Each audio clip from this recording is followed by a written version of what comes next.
Hey, Logan, just coming back to you to complete the beets. So we had put the beets in the oven to roast them, and I am about to pull them out of the oven and just stick them on the counter while we make the beet marinade, because we are going to pickle some of the beets.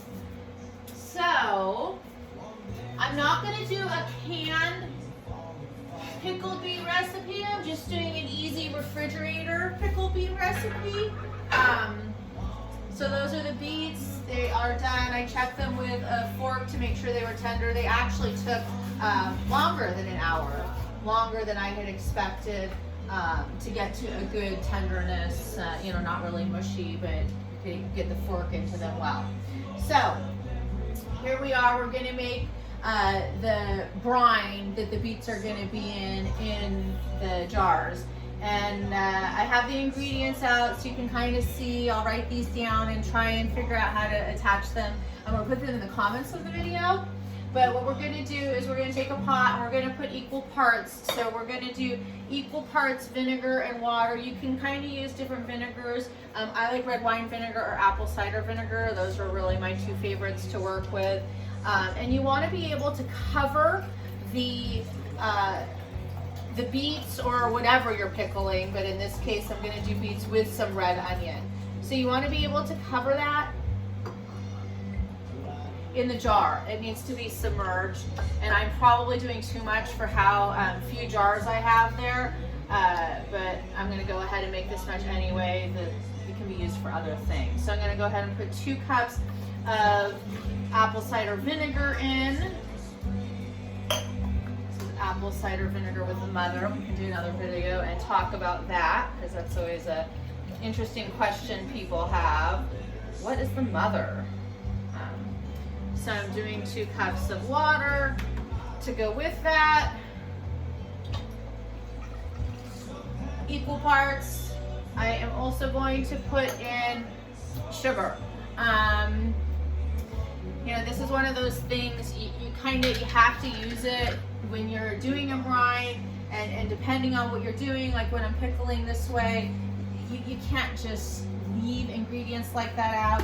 So I'm going to go ahead and put the sugar in, and I'm doing, this is 1/3 of a cup of sugar, and that's for each cup set of vinegar you did. So since I did 2 sets of vinegar, I'm going to have to do 2 cups, or 2/3 cups, 2 sets of sugar to go with the vinegar and the water. So I have that in. It seems like a lot, I know, but it's not like you're drinking that. Your beets are just going to sit in it. And then we need salt, and with the salt we're going to do a teaspoon of kosher salt. Again, that's for each set, so we are needing to do 2 teaspoons of kosher salt. So I'm going to put those things in, and then I am going to put that on the stove here, and I am going to bring it up to a boil and give it a stir and kind of shut it off. I'm just trying to get the sugar and the salt to dissolve into the liquid. So in the meantime, while I'm doing that, you can see I have a red onion here. I'm going to go ahead and cut this red onion up because I am going to put some of it in with the beets. And then I have some coriander seeds. Most of the recipes call for peppercorns and stuff like that. I don't happen to have any peppercorns right now, but I do have coriander seeds that I had harvested from some cilantro that I grew in the garden. So we are going to cut up the red onion, and I'm not really worried about the cut I did. You'll see on the beets as well, they're just kind of roughly chopped. There's not really anything special about the way I cut them.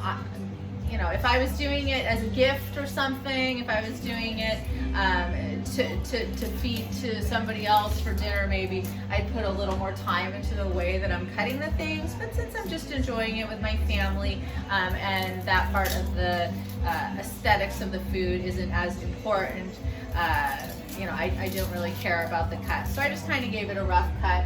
And with the onions, I'm just going to go ahead and give them some slices. Again, we're just going to layer them in there. adds an additional flavor in with the beets, similar color. The beets will stain your hands. So when you are washing, cutting, and prepping the beets initially, you will get your hands stained. So just be aware of that if you don't want to get them on you and stuff, because they will stain. So once your beets are cool enough, and I'm going to check and see how these are doing right now. So these are good. So I can now divide these beets into the jars, and what I'll do is I'll just scoop them into here and put them into the jars that I have with some of the onions. And once the brine is ready, we'll pour the brine over the top. So beets, as you probably know, are a root vegetable. They grow in the ground. And these beets right here, I actually grew in my garden, so I'm excited to be able to use and enjoy them. I had done some in the spring and really liked them so much that I did a whole nother batch in the fall, and the fall batch I did was just huge. It was great. So we got a nice set of beets right at the tail end of the fall. Let's see, maybe I should bring them over and show you those beets first before I put them into the jars. So these are the roasted beets, came out of the oven.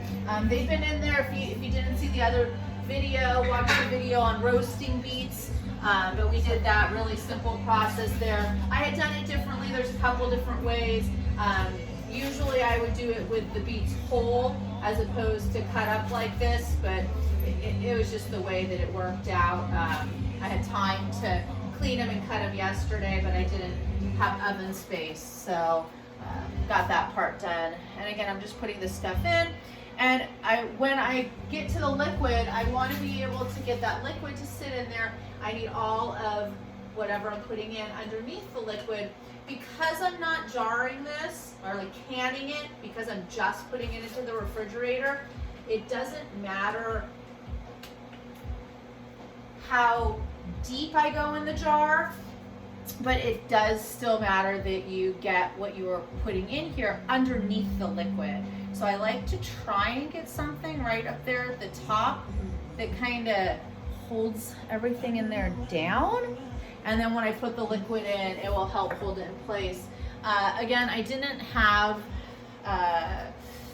peppercorns, so I'm gonna just throw a few of these coriander seeds in there, and they'll just add an additional flavor. I was like 6 or something into this jar. And I could have done a better job packing them in and stuff, but it's just a refrigerator beet, so I'm not as concerned about it and how air safe it is and stuff. It's just gonna go into the fridge and we're gonna enjoy them from there.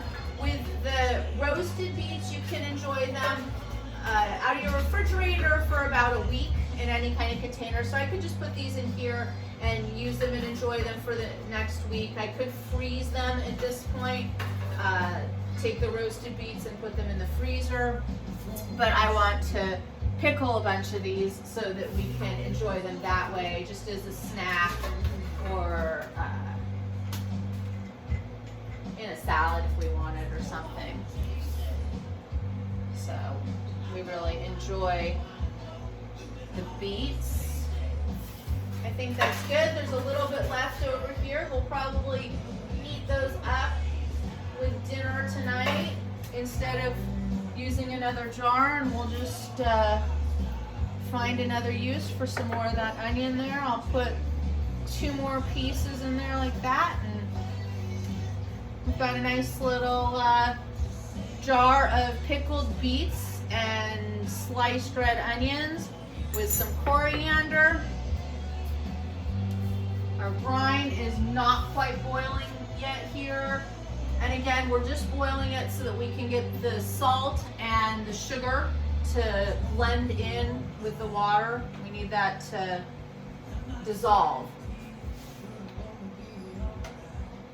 So I'm gonna let that keep going. You guys know what a boil looks like. You're gonna bring the liquid to a boil. When it does, give it another stir, shut it off, let it dissolve into itself. Once it has, Then you can add the liquid into your jars.